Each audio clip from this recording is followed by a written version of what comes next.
Hello everyone and welcome to another video. My name is Alex and today we're talking about our newish simping sad boy, Viego. Now he's a fun and strong champion that takes to the battlefield with spooky moves and an amazing ability to distract people with his stomach that looks like a pack of King's Hawaiian bread. He stabs and shuffles and sobs his way into mid lane, jungle, and top lane, but we'll mostly be talking about him mid lane since I'm a masochist. So to begin, let's briefly go over his abilities, starting with his passive. Viego's passive is called Sovereign's Domination, and basically makes playing any other champions completely pointless. When you get a kill or assist on an enemy champion, you give the enemy's soul a big and become them. This allows you to use any of the basic abilities and passive of the champion whose soul you slurped up. This only lasts for a few seconds, however, so use it or lose it. Oh, in addition, you also gain health back based on a percentage of missing health. Viego's Q is called Blade of the Ruined King. Yes, just like the item.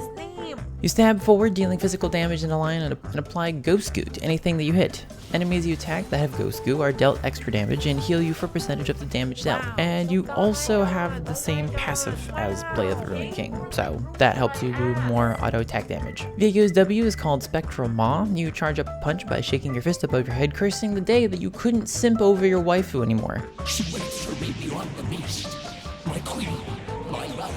After letting go of the ability, you perform a short dash and shoot out a Necro Nut, a projectile that on impact stuns the first thing it hits. Length of the projectile and duration of the stun is determined by how long you charge the ability. However, no matter how long or short you hold the ability, the length of the dash stays static, so never changes. Viego's E is called Herod Path. You lay down spooky soup on the ground in front of you. If you cast it into terrain, the soup spreads around it and gives you camouflage while you swim inside of it. You also run faster and have increased attack speed. Viego's R is called Heartbreaker because we don't listen to this man enough about his broken heart. My black and broken. Shut the fuck up.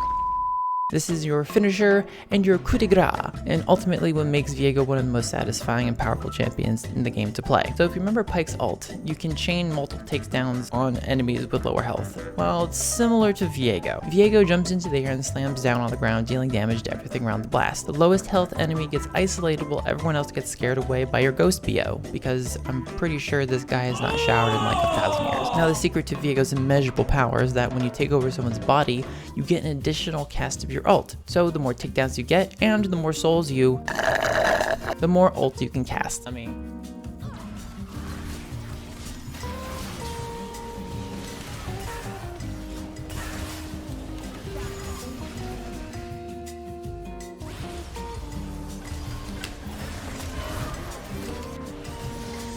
yoinkus. Yoink.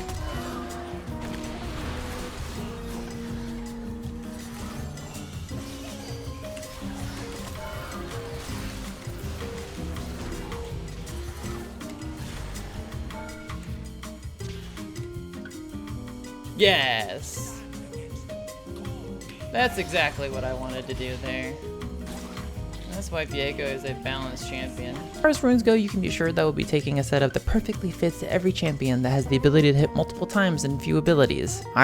What? No, I'm totally not salty that Conqueror is an overused rune. It doesn't allow for many other options just because it's the best in slot rune to take, and you get flamed for taking anything remotely interesting. But yeah, anyway, Conquistadors was what we'll be running on Viego pretty much 99.99999% of the time. I had a small incident with Electrocute when I totally didn't forget to change my runes. It was kind of cool, but it didn't really work out that well. I don't recommend it. Alongside Conch Shell, the usual suspects can be assumed: Triumph, Alacrity, and Last Stand. We'll take Last Stand because Viego is an edgy melee champion, and you'll be low on health all the time, so having Last Stand makes a lot of sense. Now, just like our rune choices, we do the suck on your zuck and want items that give us as much life juice as possible. Obviously, because it's in her name, we want Blade of the Ruined King because, you know, flavor. Aside from role-playing as a necrophilic, highly depressed pretty boy, you want to get items to give you some survival and damage. Kraken is going to be your mythic of choice most of the time. If you are having trouble surviving, however, I suggest Shield Bow or Gore Drinker. And because bruiser items are too good to be true, building items like Death Stance and Stairs Gauge are also pretty good.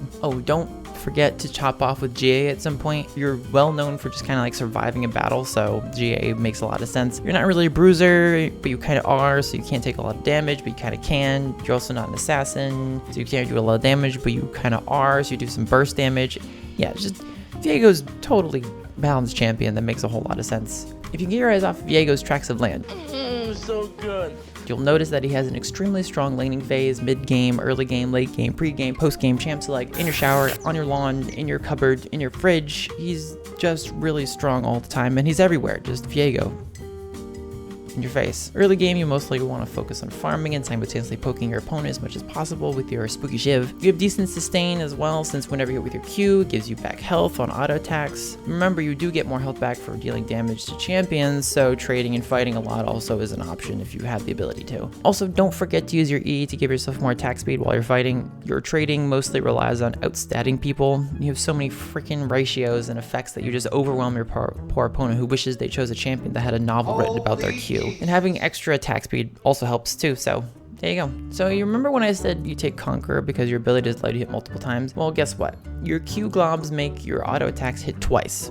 So this means that any item that has on-hit effects with it will hit twice. So things like Kraken, of course, Conqueror stack up much faster. So just remember that while you're building and things like that, or whatever runes you take. If you decide not to say Conqueror, stacking runes or stacking items generally do really well on Viego. When it comes to team fights, there's a bit of a secret weapon in your passive that I didn't mention. When you take over someone's body, you not only become them, you become them as they are currently in the game, meaning you are their level and you get all their items for the duration. Now you can't use item actives, unfortunately, but I don't think that'll be a problem when you slurp up the soul of a level 16 Kale that's 15 and 0. So give that Fed Master Yi the suck and slash stab and alpha till your enemies are completely and utterly depressed and they're not playing a champion that makes buying $20 skins pointless. Oh wait, I guess Nico already did that. Now there isn't much that the pale-skinned prima donna can't fight.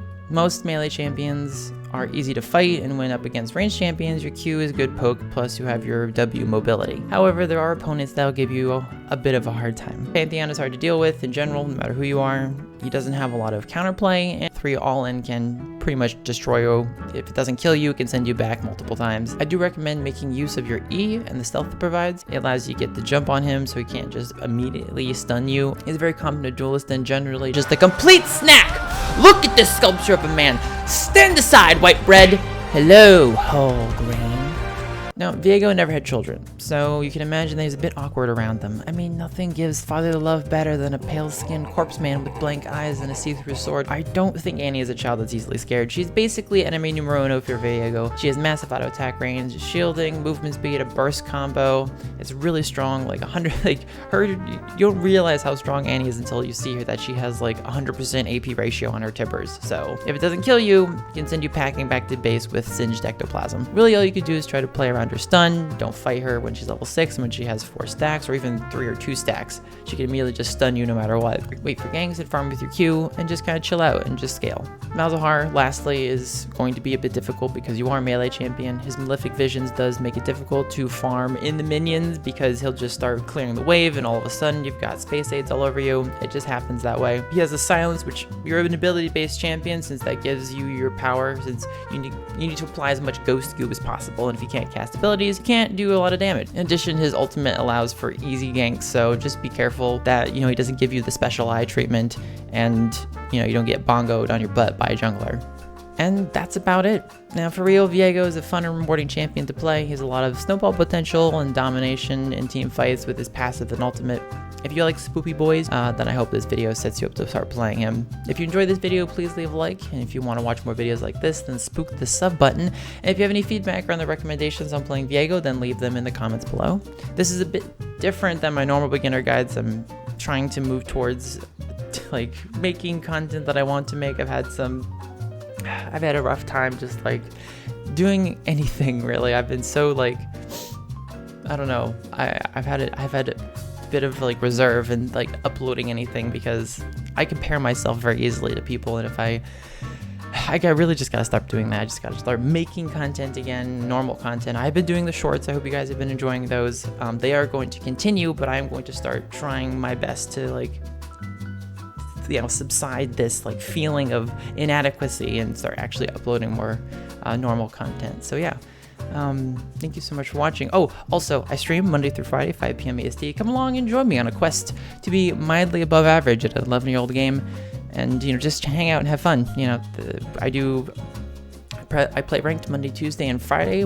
Wednesday and Thursday I do viewer games, so you can join me on viewer games if you want, or if you just want to watch me, die a bunch and yell at the game sometimes.